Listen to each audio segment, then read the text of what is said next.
प्रभात, नमस्कार। तो जैसा कि सर ने अरमान सर ने भी मेरा परिचय करवाया, जो मेरे बारे में है, सेंट्रल हॉल में जो स्पीच था पराक्रम दिवस के शुभ अवसर पर। तो मेरी जो मतलब ज़िंदगी है, जैसे कि सर ने भी बताया, काफ़ी उतार चढ़ावों से भरा हुआ है। तो यह मतलब एक प्रकार से संदेश देती है कि चाहे जीवन में कितना भी विपरीत परिस्थिति हो, जैसे हम लोग कई परिस्थितियों को जिम्मेदार ठहराते हैं कि मैं इस कारण से नहीं पढ़ पा रहा हूँ, मेरा तबीयत खराब है या मेरे घर में कोई काम है या कोई नहीं है। तो इन सबसे ऊपर हटकर जब आप किसी उद्देश्य के लिए, किसी लक्ष्य के लिए जब आगे बढ़ते हैं, तो ये सब बाधाएं मार्ग में खत्म हो जाती है, क्योंकि आपका लक्ष्य एक ही रहता है, सफल होना। ठीक है।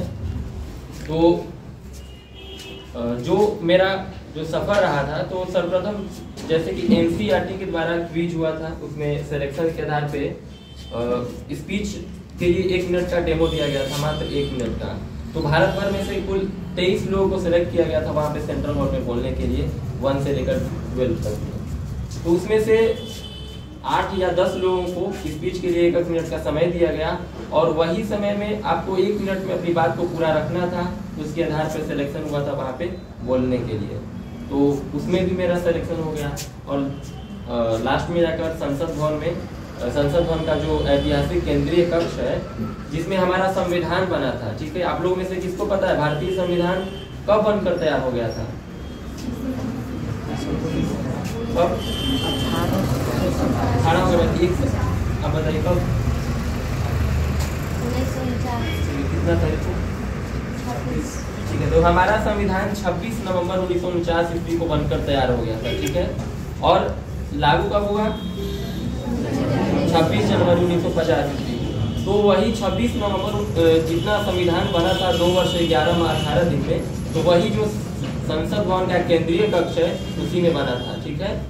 तो जीवन में बहुत सी बाधाएं आती हैं, लेकिन बाधाओं को हमें क्या पार करना है। मैं इस पर अटल बिहारी वाजपेयी जी की कुछ पंक्तियां कहना चाहूंगा कि बाधाएं आती हैं आए, घिरे प्रलय की घोर घटाएं, पांवों के नीचे अंगारे, सर पर बरसे यदि ज्वालाएं, निज हाथों से हंसते हंसते आग लगाकर चलना होगा, कदम मिलाकर चलना होगा, कदम मिलाकर चलना होगा। आप हमेशा कदम मिलाकर चलिए और मेहनत कीजिए। इनमें से और कोई कुछ पूछना चाहते हैं हमसे? मतलब कोई भी प्रश्न है, जैसे कि अभी तक जो सफर हुआ, या कोई भी सफलता से रिलेटेड, डिमोटिवेटेड से रिलेटेड कोई प्रश्न कुछ पूछना चाहते हैं? क्या चाहते हैं?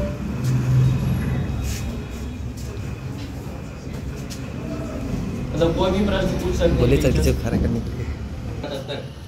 मैं भी कोई बड़ा नहीं, आपके जैसा ही हूँ, मतलब 1 साल सीनियर हूँ, लेकिन ठीक हो। तो पूछिए, आप जो भी पूछना चाहते हैं पूछिए,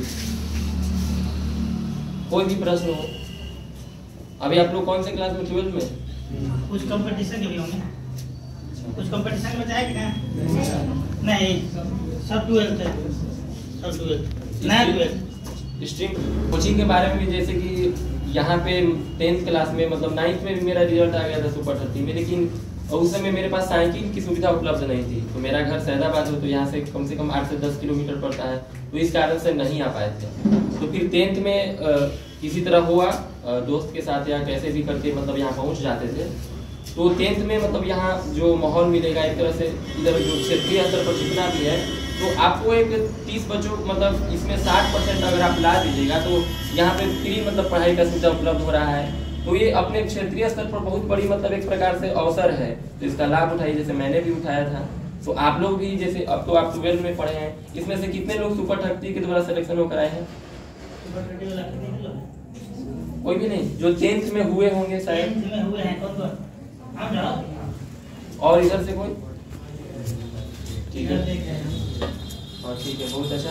हाँ, तो ऐसे ही मतलब और भी आपके आसपास भी कोई होंगे, तो क्योंकि आप अगर शिक्षा उपलब्ध हो रहा है तो इसका लाभ उठाना चाहिए। ठीक है ना? तो ये बात है, तो इसका भी ध्यान रखना है। तो काफ़ी अच्छा अनुभव मिलेगा, टीचर भी अच्छे हैं, तो इसका लाभ उठाना है।